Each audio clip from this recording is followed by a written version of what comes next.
बंजर हालातों में, जंगल के रास्ते, धन्य तेरा नाम। तेरे आशीष के बदले गाऊं स्तुति, जब अंधेरा छा जाए कहूँ तभी, धन्य तेरा नाम है प्रभु, धन्य तेरा नाम, धन्य तेरा नाम है प्रभु, धन्य तेरा तेजस्वी नाम।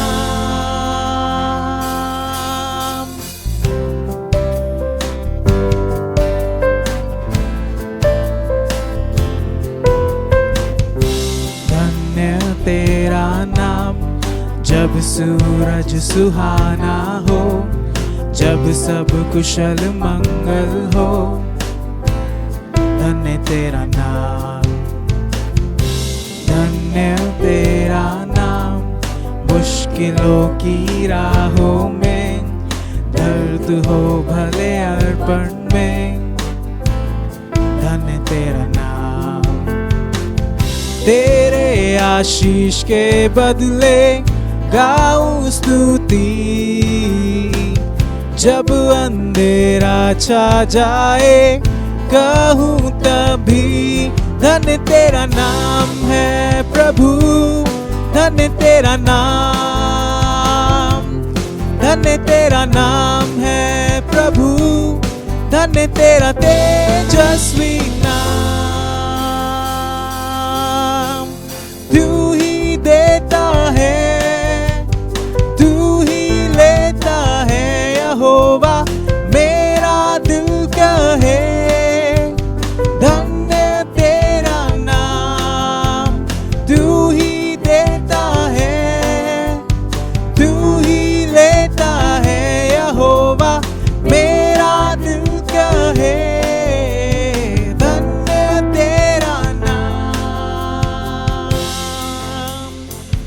तेरे आशीष के बदले गाऊं स्तुति, जब अंधेरा छा जाए कहूँ तभी, धन्य तेरा नाम है प्रभु, धन्य तेरा नाम, धन्य तेरा नाम है प्रभु, धन्य तेरा तेजस्वी नाम।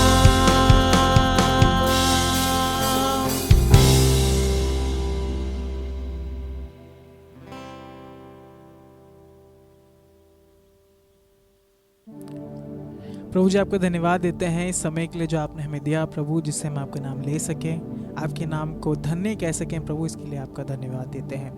प्रभु जी एक साथ मिलके हम इस वक्त प्रभु आपकी आराधना करना चाहते हैं, आपकी स्तुति करना चाहते हैं, आपके नाम का गुणानुवाद करना चाहते हैं। प्रभु आपसे यही प्रार्थना है कि आपको हमारी जो धन्यवाद है वो ग्रहण योग्य हो सके। प्रभु जी ये समय को भी हम आपके हाथ में सौंपते हैं प्रभु, हर तरीके के डिस्ट्रैक्शन से हमें बचाएं और मदद करें प्रभु कि हम आप पे कंसंट्रेट कर सकें और जो आप हमें आज के दिन कहना चाहते हैं प्रभु उसको हम सुन सकें और अपने जीवन में उस पे अमल कर सकें। प्रभु ये प्रार्थना है प्रभु, हर एक चीज़ को आपके हाथ में सौंप देते हैं। धन्यवाद हमारी प्रार्थना को सुनने के लिए, यीशु मसीह के नाम से आमीन।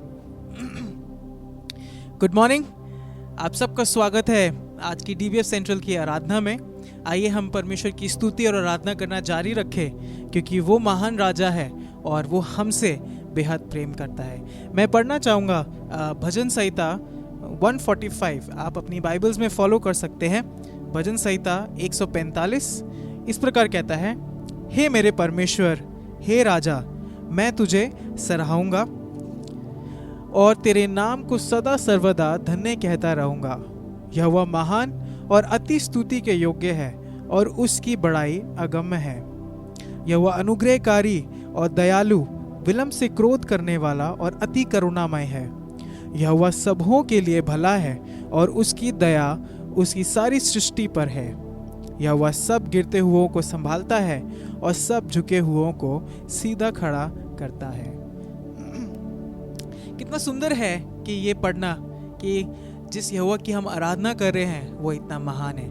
आइए हम उसकी आराधना करें, उसकी स्तुति करें और ये गीत गाएं कि प्रभु तू महान है, इसलिए मैं तेरा धन्यवाद करूँगा और हाथ उठाकर तेरी स्तुति और प्रशंसा करूँगा। आइए एक साथ मिलके हम उसकी आराधना करेंगे और मैं रिक्वेस्ट करूँगा कि आपके साथ जो लोग बैठे हैं आप उनको भी इनकरेज करें, जिससे हम एक साथ मिलके एज अ चर्च प्रभु की आराधना और प्रभु की स्तुति कर सकें। आइए इस गीत को गाएं और प्रभु की स्तुति करें।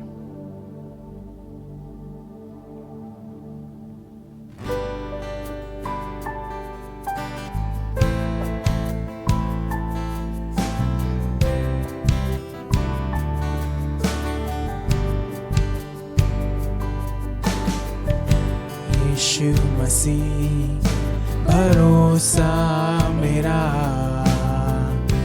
तू ही सहारा है मेरा, मुश्किल समय में तू ही दिलासा, साथ रहेगा तू सदा। एक और बार आइए साथ में गाएं।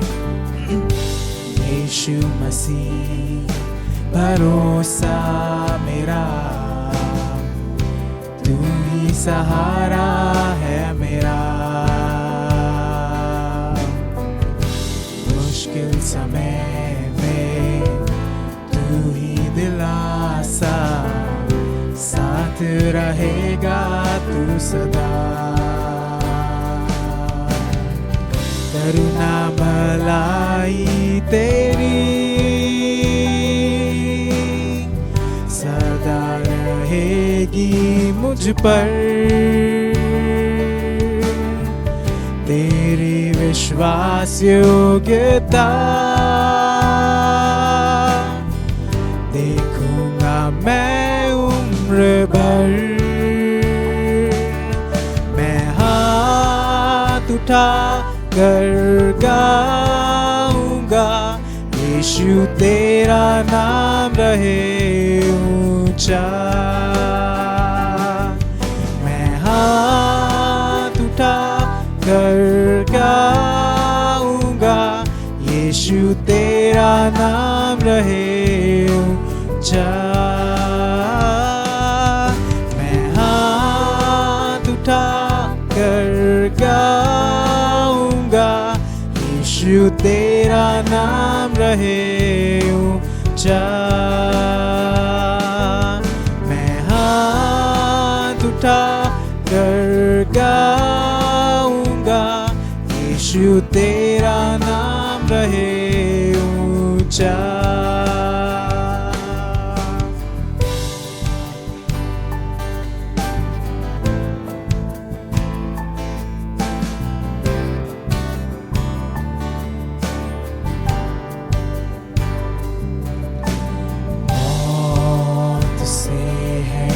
बचाया तूने, जीवन नया है दे दिया, नाम लेकर पुकारा मुझे, महिमा से मुझको भर दिया। मौत से है बचाया तूने,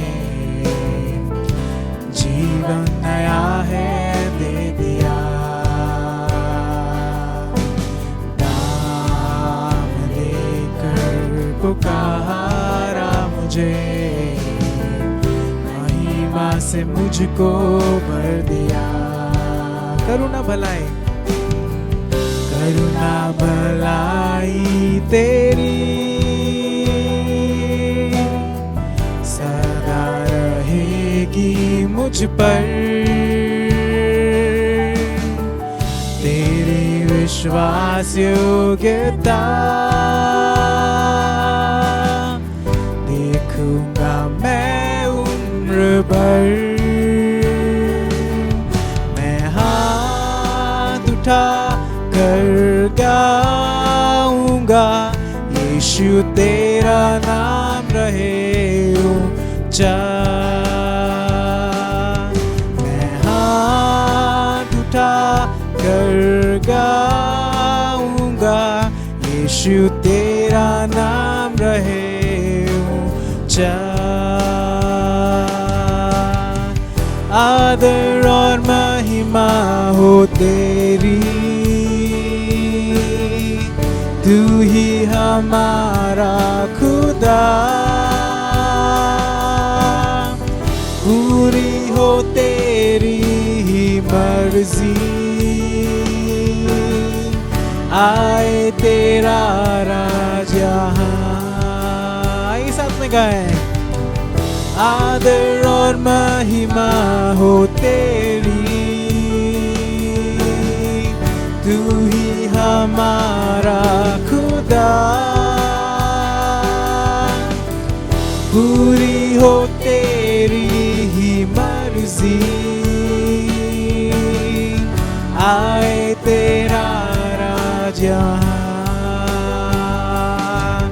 हम हाथ उठा कर गाएंगे, यीशु तेरा नाम रहे ऊंचा। हम हाथ उठा कर गाएंगे, यीशु तेरा नाम रहे ऊंचा। हम हाथ उठा कर गाएंगे, यीशु तेरा नाम रहे ऊंचा। हम हाथ उठा कर गाएंगे, यीशु तेरा नाम रहे ऊंचा। यीशु तेरा नाम रहे ऊंचा। यीशु तेरा नाम रहे ऊंचा।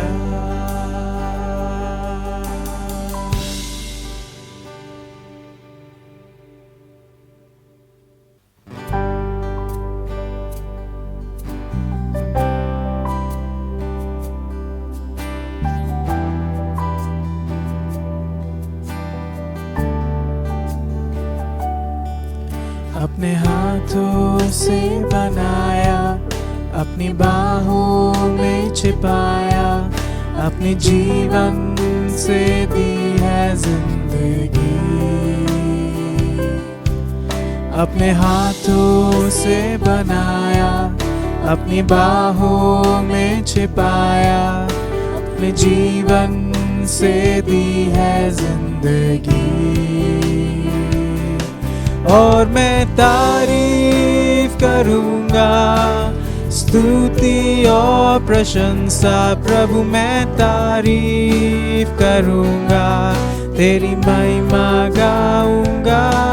और मैं तारीफ करूंगा, स्तुति और प्रशंसा प्रभु मैं तारीफ करूंगा। एक बार फिर से गाएं गाना। अपने हाथों से बनाया, अपनी बाहों में छिपाया, अपने जीवन से दी है जिंदगी। अपने हाथों से बनाया, अपनी बाहों में छिपाया, अपने जीवन से दी है जिंदगी। और मैं तारीफ करूंगा, स्तुति और प्रशंसा प्रभु मैं तारीफ करूंगा, तेरी महिमा गाऊंगा। और मैं तारीफ करूंगा, स्तुति और प्रशंसा प्रभु मैं तारीफ करूंगा।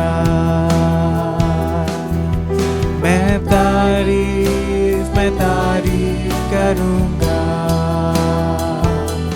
प्रभु, मैं तारीफ करूंगा।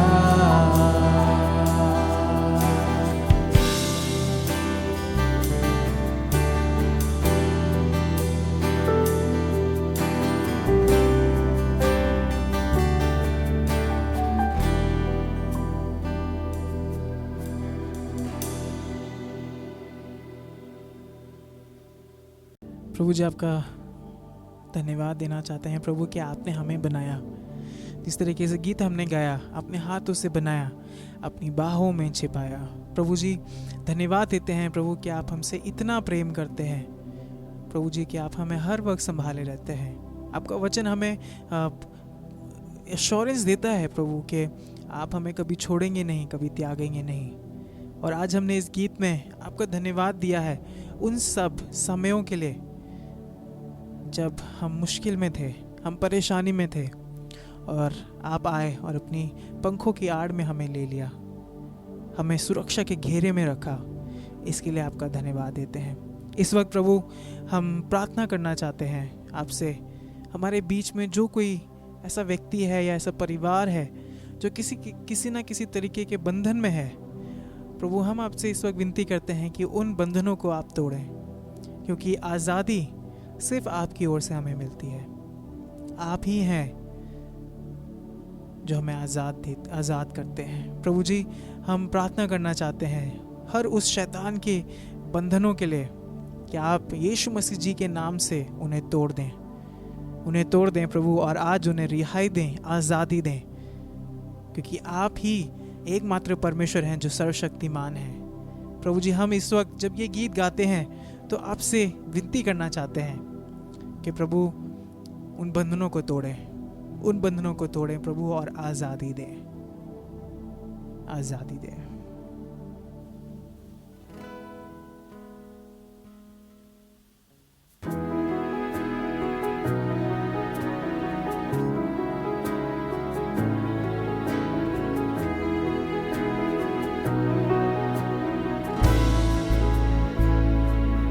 तू ही है वो जो मुझको छुड़ाता,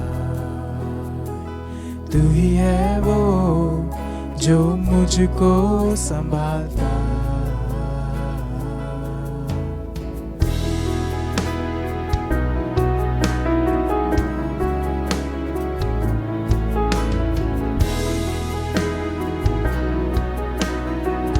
आइए एक बार फिर से ये गीत गाएं। तू ही है वो जो मुझको छुड़ाता, तू ही है वो जो मुझको संभालता। देखता हूँ मैं जब तेरे क्रूस की ओर, तू ही है वो जो मुझको बचाता। मैं आज़ाद हूँ, मैं आज़ाद तेरे लहू से हुआ हूँ। आइए मान के गाएं। मैं आज़ाद हूँ, मैं आज़ाद तेरे लहू से हुआ हूँ।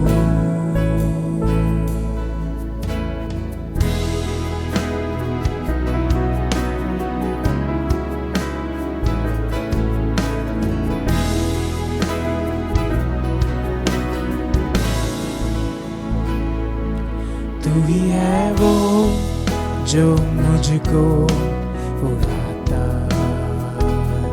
तू ही है वो जो मुझको चलाता। देखता हूँ मैं जब तेरे क्रूस की ओर, तू ही है वो जो मुझको बचाता।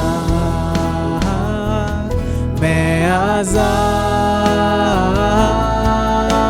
हूँ, मैं आज़ाद तेरे लहू से हुआ हूँ। मैं आज़ाद हूँ, मैं आज़ाद तेरे लहू से हुआ हूँ। वो टूटे सारे बंधन आज़ाद मैं हुआ हूँ। मैं आज़ाद तेरे लहू से हुआ हूँ। टूटे सारे बंधन आजाद मैं हुआ हूँ, मैं आजाद तेरे लहू से हुआ हूँ। आइए क्यों ना हम इस वक्त प्रार्थना करें, अपने लिए प्रार्थना करें, अपने परिवारों के लिए प्रार्थना करें, अपनी लोकेलिटी के लिए प्रार्थना करें। प्रभु कि हमें हर तरीके के बंधन जो शैतान लाता है उससे रिहाई दें, उससे छुटकारा दें, उससे आज़ादी दें। आइए हम एक साथ मिलके उन बंधनों के लिए प्रार्थना करें कि प्रभु यीशु मसीह के नाम से उन्हें तोड़ दें, उन्हें तोड़ दें, क्योंकि आज़ादी प्रभु आप ही हमें देते हैं और कोई नहीं। आप ही हैं एकमात्र सर्वशक्तिमान परमेश्वर। आप प्रार्थना कर सकते हैं अपने लिए, अपने परिवार के लिए, अपने आसपास के लोगों के लिए, अपने पड़ोसियों के लिए भी। और फिर से इसको गाएंगे कि टूटे सारे बंधन क्योंकि आज़ाद मैं हुआ हूँ। आइए मान के गाएं कि प्रभु ने आज़ाद किया है, आज़ादी दी है। आइए फिर से गाएं। टूटे सारे बंधन आजाद मैं हुआ हूँ, मैं आजाद तेरे लहू से हुआ हूँ। टूटे सारे बंधन आजाद मैं हुआ हूँ, मैं आजाद तेरे लहू से हुआ हूँ। आइए एक बार फिर जोर से। टूटे सारे बंधन आजाद मैं हुआ हूँ, मैं आजाद तेरे लहू से हुआ हूँ। एक और बार। टूटे सारे बंधन आजाद मैं हुआ हूँ, मैं आजाद तेरे लहू से हुआ हूँ। Last time. टूटे सारे बंधन आजाद मैं हुआ हूँ, मैं आजाद तेरे लहू से हुआ हूँ। मैं आजाद हूँ, मैं आजाद तेरे लहू से हुआ हूँ। मैं आजाद हूँ, मैं आजाद तेरे लहू से हुआ हूँ। मैं आजाद तेरे लहू से हुआ हूँ, मैं आजाद तेरे लहू से हुआ हूँ।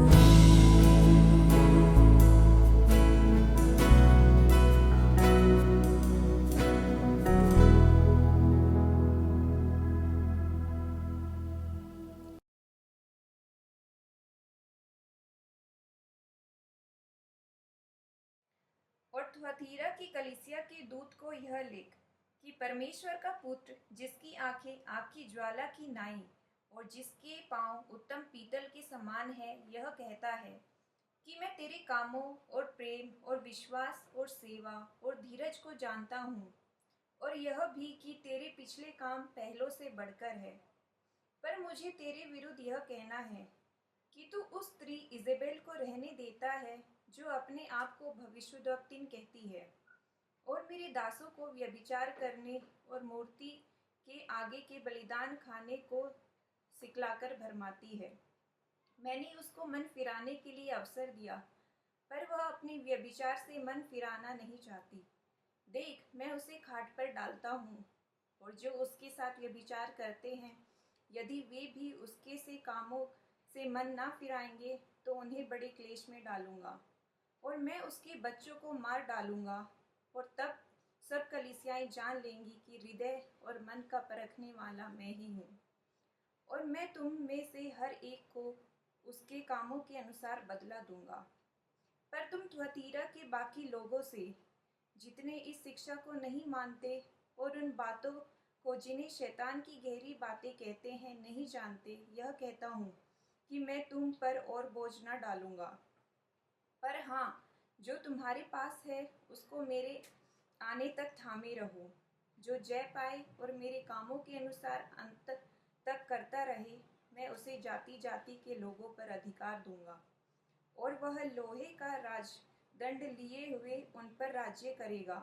जिस प्रकार कुम्हार के मिट्टी के बर्तन चकनाचूर हो जाते हैं, जैसे कि मैंने भी ऐसा ही अधिकार अपने पिता से पाया है, और मैं उसे भोर तक का तारा दूंगा।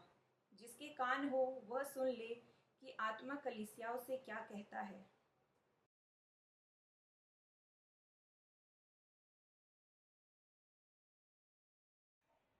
आइए हम प्रार्थना करते हैं।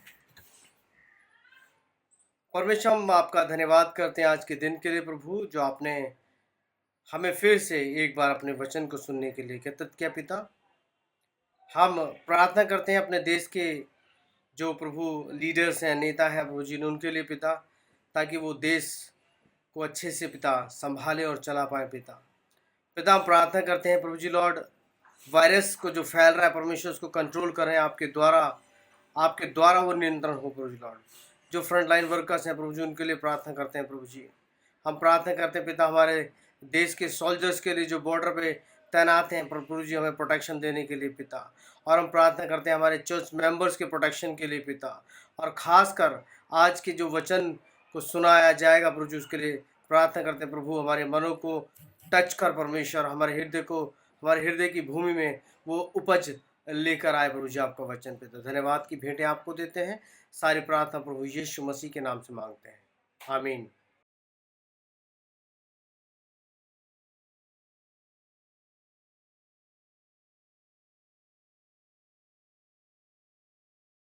नमस्कार। लगभग 2850 साल पहले एक नबी थे जिनका नाम था इलाइजा।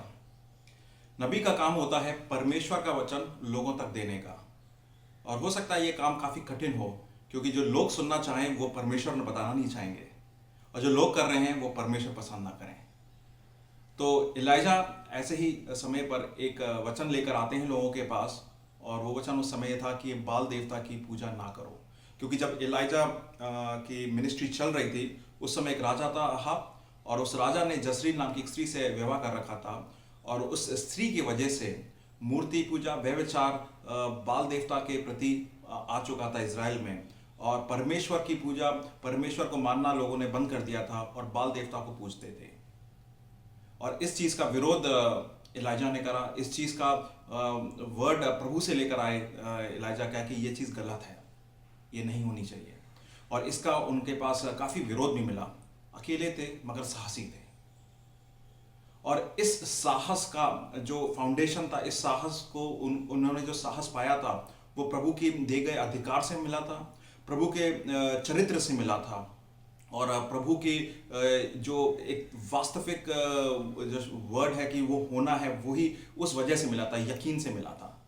अगर बोले तो ये बोल सकते हैं कि जो करेज इलाइजा का था वो प्रभु की अथॉरिटी से, प्रभु के कैरेक्टर से, प्रभु की सर्टेनिटी से आया था। और आइए आज हम देखते हैं कि मैं और आप आज प्रभु के वचन से कैसे जानेंगे, इस आइसोलेशन में, एकांत में प्रभु के साहस को कैसे प्राप्त करेंगे, प्रभु के करेज को कैसे प्राप्त करेंगे। आइए प्रार्थना करते हैं। प्रभु जी, धन्यवाद देते हैं इस वचन के लिए। मैं प्रार्थना करता हूं कि आज का वचन हम लोगों के मन में, दिलों में उतरे, और कोई भी किस्म की डिस्ट्रैक्शन इस समय आती है प्रभु जी, उस डिस्ट्रैक्शन को आप हटाएं प्रभु जी, ताकि हमारे मन आपके वचन के गिरफ्त में बने रहें। पवित्र आत्मा की उपस्थिति की मांग करते हैं प्रभु जी, और हमारे मनों को तैयार करें कि हम ये जाने कि पवित्र आत्मा की उपस्थिति में ये वचन दिया जा रहा है, और हम इस वचन को ग्रहण कर रहे हैं। और प्रभु जी, जब इस वचन को ग्रहण करें तो हम इस वचन को जीने वाले बने। जब हमारी ज़िंदगियों में वो मौके आते हैं जहाँ पर हमें साहस चाहिए प्रभु जी, हम जान सकें कि आपने हमें पहले से अधिकार दे रखा है, पहले से ही आपका चरित्र है, पहले से आप सर्टन हैं, अपनी चीज़ों में, वायदे में टिके हुए हैं, दृढ़ हैं, और उस वजह से हमारा साहस बनता है। प्रभु जिस यंत्र को इस्तेमाल करते हैं उस यंत्र की कमी बाधा ना बने वचन को बोले जाने के लिए। ये सब प्रभु के नाम से मांगते हैं, प्रभु यीशु मसीह के नाम में, आमीन। हम लोग प्रकाशित वाक्य की श्रृंखला सीरीज में हैं, और प्रकाशित वाक्य को अगर आप कहें रेवलेशन को, तो 3 खंडों में रेवलेशन को रख सकते हैं। पहला खंड है प्रभु यीशु मसीह का अपीयरेंस, जो आज की तारीख में है। और वो काफ़ी महिमा योग्य अपीयरेंस है। उसका जिक्र रेवलेशन 1 में है। पहले सरमन में उसका हमने पूर्णता से जिक्र करा था। और उस समय और जो उनका जो अपीयरेंस है एक तरीके से विजय अपीयरेंस है, और जो प्रभु यीशु मसीह में है वो विजयी जीवन जीते हैं। और दूसरा खंड को हटा के तीसरे खंड की बात करेंगे। तीसरा खंड जो होता है 4 चैप्टर से स्टार्ट होता है, 22वें चैप्टर तक जाता है। वो आने वाले कल की बात करता है, और आने वाला कल के बारे में प्रभु के वचन बताता है कि वो श्रेष्ठ से भी बेहतर है, is better than the best. तो आज हम क्या करें, आज के बारे में 2nd and 3rd verse chapters बताते हैं। वहां पर प्रभु यीशु मसीह ने 7 खत लिखे हैं 7 कलीसियाओं को, और उस 7 लेटर्स को हमने एक सीरीज में बनाया, 7 हैबिट्स ऑफ अ विनर, 7 आदतें विजयी के लिए। और हर एक खत के ऊपर एक हैबिट को हमने अपनाया है इस सीरीज में। अभी तक प्रभु यीशु मसीह के दिए गए लेटर्स जो हैं, एफेसस को गया था पहला लेटर, वहां पे प्रभु बोलते हैं अपने फाउंडेशन को स्ट्रांग करो। तो जो विजयी लोग होते हैं उनका फाउंडेशन स्ट्रांग होता है प्रभु यीशु मसीह में। 2nd लेटर में प्रभु ने स्मरणा में लिखा था कि तुम विश्वास में स्ट्रांग बने रहो, दृढ़ बने रहो। तुम्हारा जो भय है वो विश्वास को देखकर दूर चला जाएगा।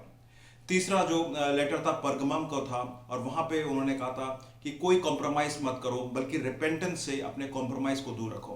तो पहली चीज अपना फाउंडेशन स्ट्रांग रखो, दूसरी चीज विश्वास स्ट्रांग रखो, और तीसरी चीज रिपेंटेंट माइंड के साथ रहो, मन फिराव के हिसाब से जियो। चौथा खत आज देखेंगे जो थाइतीरिया नाम के कलीसिया को प्रभु यीशु मसीह ने लिखा है, और उसमें प्रभु बताते हैं एकांत में कैसे साहस प्राप्त करें। ये एक्चुअली काफ़ी हमारे लिए रेलेवेंट है।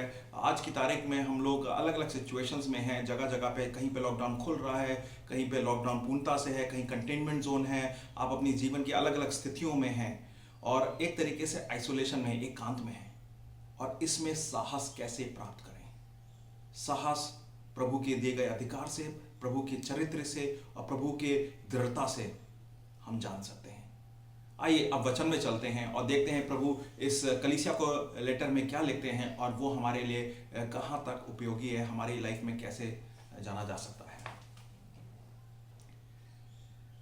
प्रभु का वचन रेवलेशन 2:18 और 19 में कहता है, और थेतीरा के कलीसिया के दूत को ये लिख कि परमेश्वर का पुत्र, जिसकी आंख आग की ज्वाला की नाई और जिसके पांव उत्तम पीतल के समान है, ये कहता है कि मैं तेरे कामों और प्रेम और विश्वास और सेवा और धीरज को जानता हूं, और यह भी कि तेरे पिछले काम पहले से बढ़कर हैं।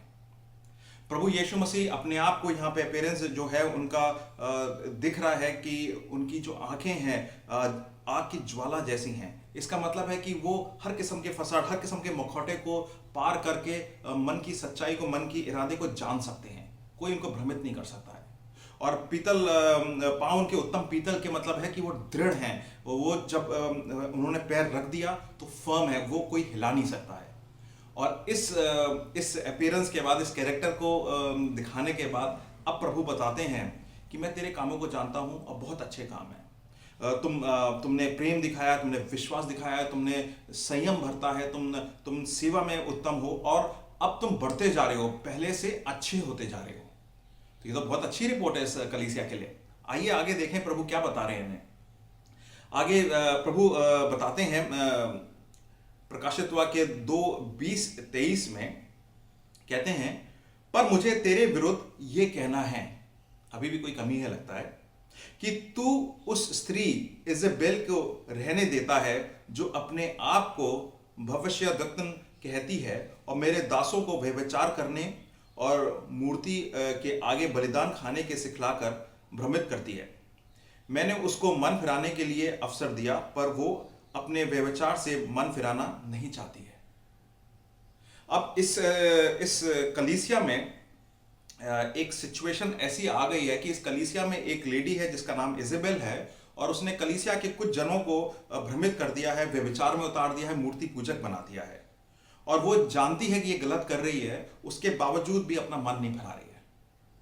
देखिए प्रभु यीशु मसीह जो है अपनी कलीसिया को अब दुल्हन कहता है, और वो दुल्हन को बिल्कुल खूबसूरत देखना चाहता है जब वो अपनी दुल्हन को लेने आएगा। इफिसियों 5:27 में लिखा है, और उसे एक ऐसी तेजस्वी कलीसिया बनाकर अपने पास खड़ी करे जिसमें ना कलंक, ना झुर्री, ना कोई ऐसी वस्तु हो, वरन पवित्र और निर्दोष हो। तो प्रभु यीशु मसीह यहां पर कलीसिया के लिए एक स्टैंडर्ड सेट कर रहे हैं कि मैं तुम्हें एक सुंदर दुल्हन की तरह देखना चाहता हूं जिसमें कोई दाग ना हो। और आज मैं देखता हूं कि तुम बहुत अच्छी हो, हर जगह से सही काम कर रही हो थाइटीरिया की कलीसिया, मगर तुम में एक कमी है, तुम इस औरत के कार्यों को टॉलरेट कर रहे हो, सह रहे हो, वो मेरे को पसंद नहीं है। और कह रहे हैं इस औरत के विचारों, इस औरत के कामों के बारे में उन्होंने पूर्णता से बताया है।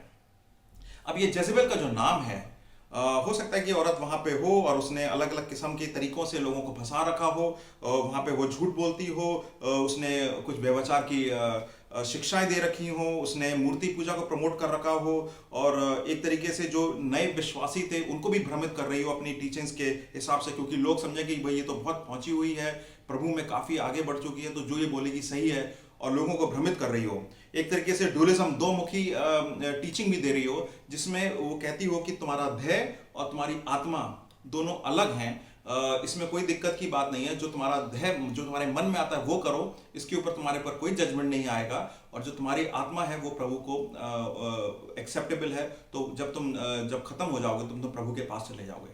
झूठ, क्योंकि पौलुस 1 कुरिन्थियों 6:19-20 में कहता है, क्या तुम नहीं जानते कि तुम्हारे देह पवित्र आत्मा का मंदिर है जो तुम में बसा हुआ है और तुम्हें परमेश्वर की ओर से मिला है, और तुम अपने नहीं हो, क्योंकि दाम देकर मोल लिए गए हो, इसलिए अपने देह के द्वारा परमेश्वर को महिमा दो।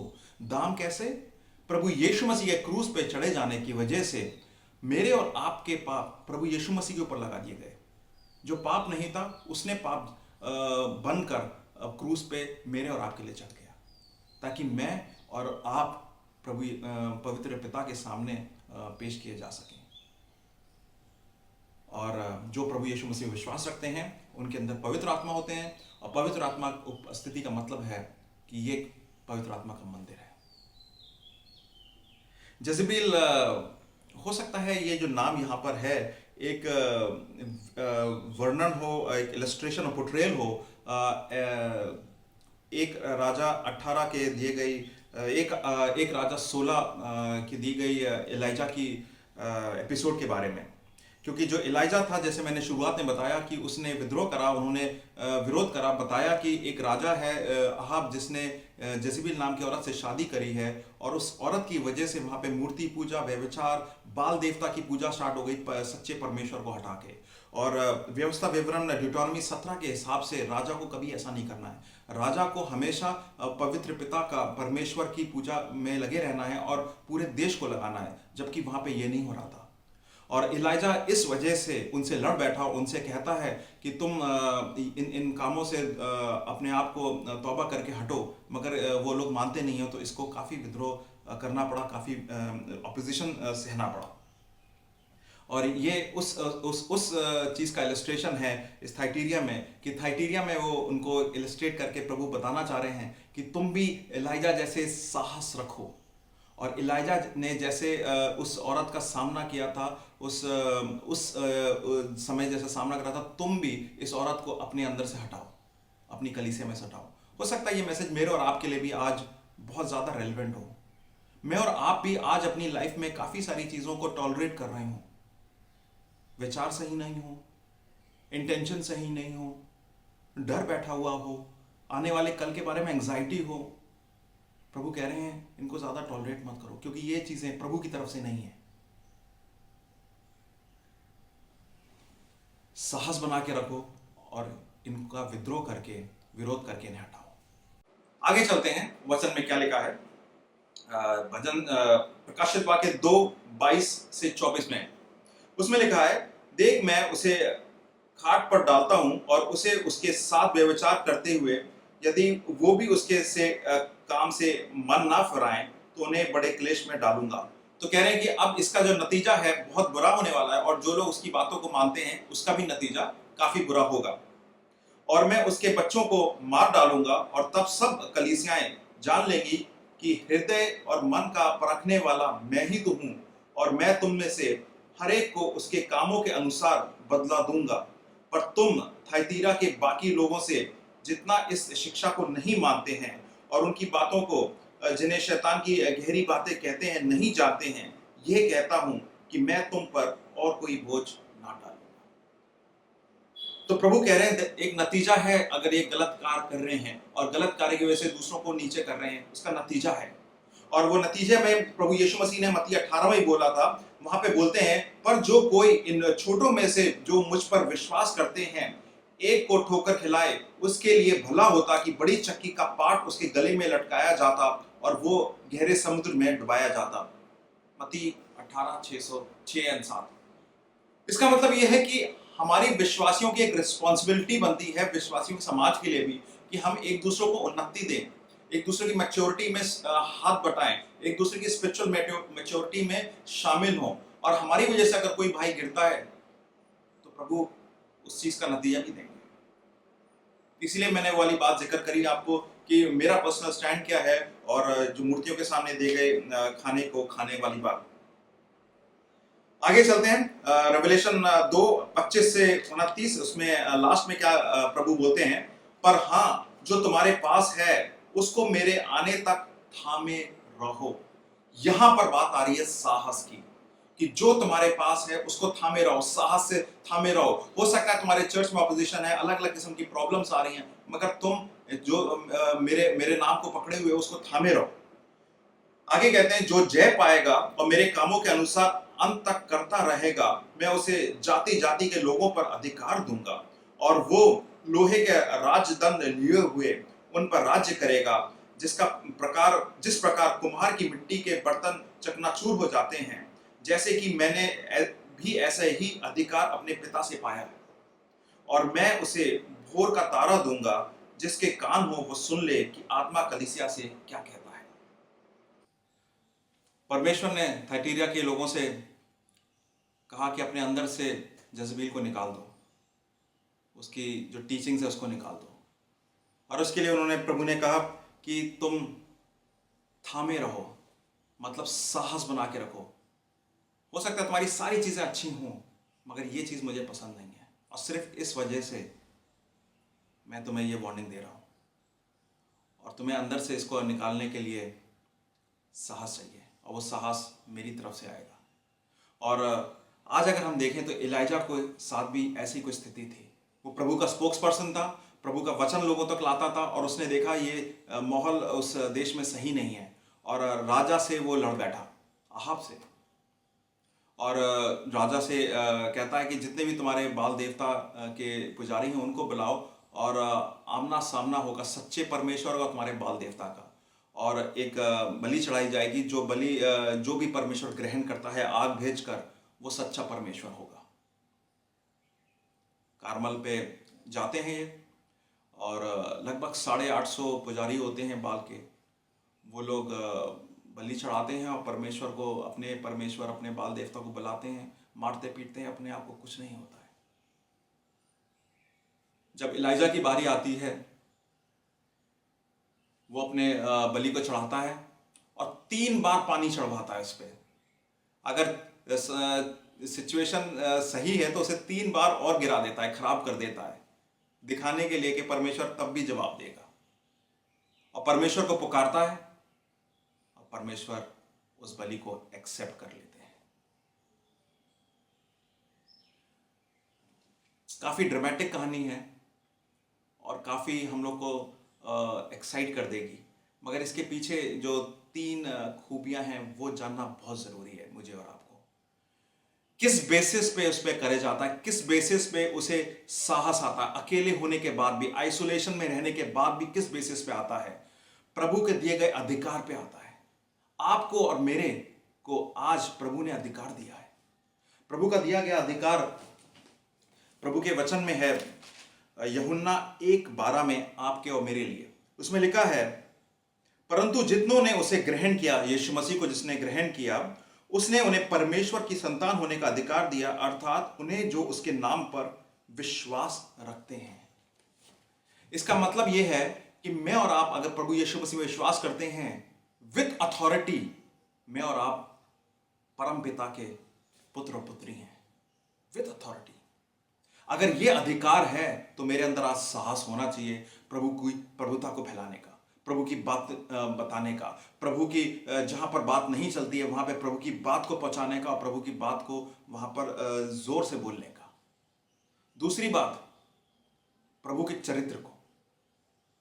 अगर आज मेरे में और आप में कमी है साहस की आइसोलेशन में, तो पहली चीज थी प्रभु का अधिकार है मेरे को, वो प्रभु का अधिकार साहस देता है। दूसरी चीज, प्रभु का चरित्र मेरे को साहस देता है। प्रभु का चरित्र इब्रानियों 13 में लिखा है कि मैं ना तुझे कोई छोड़ूंगा ना त्यागूंगा, मैं वैसा ही हूं जैसे कल था, आज हूं और आने वाले कल में रहूंगा, मैं नहीं बदलता। और प्रभु ने साफ बोल दिया, अगर मैं कभी ना तुझे छोड़ूंगा ना त्यागूंगा, तो इसका मतलब प्रभु जो मेरी जिंदगी में बदलाव चाहता है तो वो मुझे बदलाव कर देना चाहिए। क्योंकि कभी कभार हम बदलाव से डरते हैं, क्योंकि हम अनकंफर्टेबल हो जाते हैं कि बदलाव हो जाएगा, आने वाला कल मेरा बदल जाएगा। हो सकता है वो लोग मेरे दोस्त ना रहेंगे जो आज मेरे दोस्त हैं, वो सिचुएशंस नहीं रहेंगी, वो इकोनॉमिक सिचुएशन नहीं रहेगी, आने वाला कल पता नहीं कैसा होगा। मगर प्रभु कह रहा है मैं तेरे साथ बना रहूंगा, मैं जिस तरीके से जीवन चाहता हूं तेरे जीना, मैं उस हिसाब से तेरा रास्ता बनाता जा रहा हूं। तो दूसरों को क्यों देख रहा है, सिचुएशंस को क्यों देख रहा है, इकोनॉमी को क्यों देख रहा है, लोगों को क्यों देख रहा है, बीमारी को क्यों देख रहा है? मैं तेरे साथ हूं। और तीसरी चीज, सर्टेनिटी, यकीन से मैं वही करूंगा जो मैं बोलता हूं। प्रकाशित वाक्य 21 में लिखा है कि आने वाला जो कल है वो बदल जाएगा, जो पुरानी बातें जाती रही, नया दिन आ जाएगा, नया समय आ जाएगा, नई सृष्टि हो जाएगी। जो लोग रोते थे वो नहीं रोएंगे, जो पीड़ा में थे वो पीड़ा नहीं रहेगी, मृत्यु खत्म हो जाएगी। तो मेरे और आपके लिए अगर आज साहस वाली बात है, कुछ ऐसा है मेरी और आपकी लाइफ में जिसको साहस दिखा के हटाना है, अपनी लाइफ को चेंज करना है, हमें आने वाला कल को सामना करना है साहस से, तो आपके पास दिया गया प्रभु का अधिकार है, प्रभु का चरित्र है और प्रभु का दिया गया यकीन वाला वचन है। आज इस लॉकडाउन में कहीं कहीं जगह पे लॉकडाउन खुल रहा है, अलग अलग सिचुएशंस हो रही हैं, आने वाली समय के बारे में मुझे नहीं पता है, क्या पता कितना मेरा नुकसान हुआ है इकोनॉमी में, आने वाले कल में क्या नुकसान होगा या कैसे रहेगा, क्योंकि जिस हिसाब से मैंने प्लान बनाए थे 2020 के वो नहीं होंगे। मुझे पता नहीं मेरे को बीमारी लगेगी नहीं लगेगी, मैं जब बाहर जाऊंगा मेरी जॉब का क्या होगा, मेरे रिलेशनशिप इस लॉकडाउन में कुछ थे खराब हो गए, समझ में नहीं आ रहा है क्या हो रहा है, कुछ रिलेशनशिप सही है उनको कैसे बना के रखूंगा मैं, बहुत सारे सवाल हैं और काफी सारी चीजों को मुझे चेंज करना है, साहस की कमी है, मैं अकेला पड़ चुका हूं। तो भाई और बहनों, आप जानिए कि प्रभु आपके साथ है और यह स्टार्ट होता है सबसे पहले आपका और प्रभु का रिश्ता बना के। प्रभु और आप अपना रिश्ता स्ट्रांग बनाएं, अपने क्वाइट टाइम्स प्रभु के साथ समय बिताएं, ये समय मिल रहा है आपको, रिश्ता स्ट्रांग करें, वचन में जाएं, प्रार्थना करें, अपने समूह में आए लोगों के जो प्रार्थना करते हैं, कलीसियाओं में, आपकी अलग अलग कलीसियाओं में आजकल जूम मीटिंग्स हो रही होंगी, व्हाट्सएप ग्रुप्स खुले हुए होंगे, नहीं तो हमारी प्रेयर होती है, आप प्रेयर में शामिल हों। इस सर्मन के बाद हम लोग जूम मीटिंग करेंगे प्रेयर के लिए, आप उसमें शामिल हो सकते हैं, हमारा लिंक अभी आएगा उसमें। दूसरी चीज, अपने रिलेशनशिप बनाए लोगों, ये समय मिल रहा है कि आप अपने रिश्तेदारों में रिलेशनशिप बनाएं, पुराने दोस्तों में रिलेशनशिप दोबारा इनको कायम करें, दोबारा इनको स्टैब्लिश करें, और जो आप परिवार के साथ रह रहे हैं वो प्रभु आपको समय दे रहा है उस परिवार के साथ और अच्छा घनिष्ठ रिश्ता बनाएं। हो सकता है आप अकेले हो इस समय, प्रभु आपको अकेला समय दे रहा है प्रभु के साथ रिश्ता बनाने का, लाइफ के बारे में विचार करने का, आने वाले कल के बारे में विचार करने का। ये समय नहीं है डरने का, प्रभु दे रहा है साहस अपना आपको। और दुनिया में अपने काम की जगह, जॉब, वर्क, जहां पे भी आप जाते हैं, तो प्रभु कह रहा है कि इस समय के बाद आपको एक नया कल मिलेगा, आप साहस के साथ जाएं। प्रभु चाहता है आप जहां पर भी हैं आप सबसे सर्वश्रेष्ठ कार्य करें ताकि प्रभु की महिमा हो आपके देख कर लोग। तो आज का वचन खत्म करने से पहले मैं दोबारा से दोहराना चाहूंगा, आज मैं और आप एकांत में हैं और एकांत में काफी सारी ऐसी चीजें हो सकता है मुझे सता रही हूं और आपको सता रही हूं, या ऐसी काफी सारी सिचुएशंस बन रही हूं जिसके लिए मुझे साहस चाहिए। और वो साहस आता है प्रभु के अथॉरिटी से, प्रभु के कैरेक्टर से, प्रभु की सर्टेनिटी से, प्रभु के दिए गए अधिकार से, प्रभु के चरित्र से और प्रभु के दिए गए यकीन से। इसको ना गंवाएं। इसके ऊपर बने रहें और देखिए आने वाला कल बहुत सुनहरा है। आइए प्रार्थना करेंगे। और इस समय जितने भी भाई बहन लोग हैं, लोगों ने प्रभु यीशु मसीह को माना हुआ है अपना परमेश्वर, और आपको लग रहा है कि आपका रिलेशनशिप काफ़ी दिनों से खराब हो गया है या वैसा नहीं है जैसे पहले था, तो हो सकता है ये समय हो आप उनसे दोबारा कायम करें। वो साहस प्रभु आपसे, साहस प्रभु के साहस को जाने। और हो सकता है कि प्रभु में आप कभी ना रहे हो, आज पहली बार वचन सुन रहे हो या अब कुछ दिनों से वचन सुन रहे हो, मगर प्रभु यीशु मसीह को आपने कभी एक्सेप्ट नहीं करा हो, ना अपनाया हो अपना परमेश्वर, तो ये जानिए कि वो साफ तरीके से बोलते हैं कि उनके पिता, परम पिता ने इस जहान से, मतलब आप और मेरे से इतना प्रेम किया था कि अपना इकलौता पुत्र प्रभु यीशु मसीह को भेजा था आपके और मेरे लिए, ताकि वो क्रूस पे बलिदान हो जाए और तीसरे दिन जी उठें। तीसरे दिन जी उठने का मतलब है मृत्यु के ऊपर उनकी विजय है। हर किस्म के डर और खौफ जो मेरे पास आता है उसके ऊपर उसकी विजय है, ताकि जो प्रभु यीशु मसीह में विश्वास करे वो मरे ना, नाश ना हो, अनंत जीवन पाए। यूहन्ना 3:16। और आज आप किसी चीज से जूझ रहे हैं तो ये जानिए सारे आंसर्स प्रभु यीशु मसीह में हैं। सारे आंसर्स अगर प्रभु यीशु मसीह में है तो फिर आपको कहीं ढूंढने की जरूरत नहीं है। आप प्रभु यीशु मसीह को अपना उद्धारकर्ता मान सकते हैं आज। आइए प्रार्थना करेंगे। जो भी आपके पॉइंट्स हैं मैं नहीं जानता हूं, मगर प्रभु सुन रहा होगा। साथ प्रार्थना करते हैं। प्रभु जी धन्यवाद देते हैं इस वचन के लिए, इस समय के लिए, और खासतौर से इस पत्र के लिए जो थाइटीरा को आपने लिखा, और इसमें साफ तरीके से बताया कि आप टॉलरेट नहीं करते हैं किसी भी किस्म के व्यभिचार को, किसी भी किस्म की मूर्ति पूजा को, जो परमेश्वर को हटाकर हाँ मूर्ति बनाकर पूजा कर सकते हैं। हो सकता है मैं आज अपनी मूर्ति बना के खुद की पूजा कर रहा हूँ या किसी और की कर रहा हूँ। मैं प्रार्थना करता हूँ प्रभु जी कि आज हम वापस आपकी तरफ लौट चलें और आपको अपना प्रभु मानें। प्रभु जी इसके लिए साहस चाहिए, वो साहस हमारे पास ना होगा। प्रभु जी मैं प्रार्थना करता हूँ कि आपके अधिकार से, आपके चरित्र से और आपके दिए गए यकीन से वो साहस मैं प्राप्त कर सकूँ, उसको मैं पा सकूँ और उस साहस के साथ मैं जीवन को जीऊँ। प्रभु जी मैं प्रार्थना करता हूँ इस समय काफ़ी सारे लोग होंगे जो आने वाले कल के बारे में लेकर काफ़ी एंशियस होंगे और असमंजस में होंगे। उनके पास नौकरी का पता नहीं है, हेल्थ के बारे में काफ़ी डाउट्स हैं प्रभु जी, और हो सकता है आने वाले दिनों में आर्थिक स्थिति सही नहीं हो प्रभु जी। अलग अलग किस्म की प्रॉब्लम्स हो सकती हैं। मैं प्रार्थना करता हूँ प्रभु जी आप उन्हें साहस दें, कंफर्ट दें और अपने वचन के द्वारा उन्हें स्पर्श करें। प्रभु जी मैं प्रार्थना करता हूं कि इस हफ्ते जितने भी भाई बहन ये वचन सुनते हैं और वचन को सुनकर वो लोग आपकी आशीष पाएं प्रभु जी, और आशीष पाने के बाद वो आशीष का स्रोत बने दूसरों के लिए, वो एनकरेजमेंट दूसरों को दे सके प्रभु जी। आपके वर्ड से इनको मिल रहा है, और सिर्फ ये मोटिवेशन या एनकरेजमेंट बन के ना रहे, मगर ये जिंदगी में लागू करने वाले वचन बने, चाहे समय अच्छा हो या बुरा हो, वो आप में बंधे रहें प्रभु जी। प्रभु यीशु मसीह का अनुग्रह, पवित्र पिता का प्रेम और पवित्र आत्मा की उपस्थिति अब से लेकर अब तक बनी रहे। आमीन।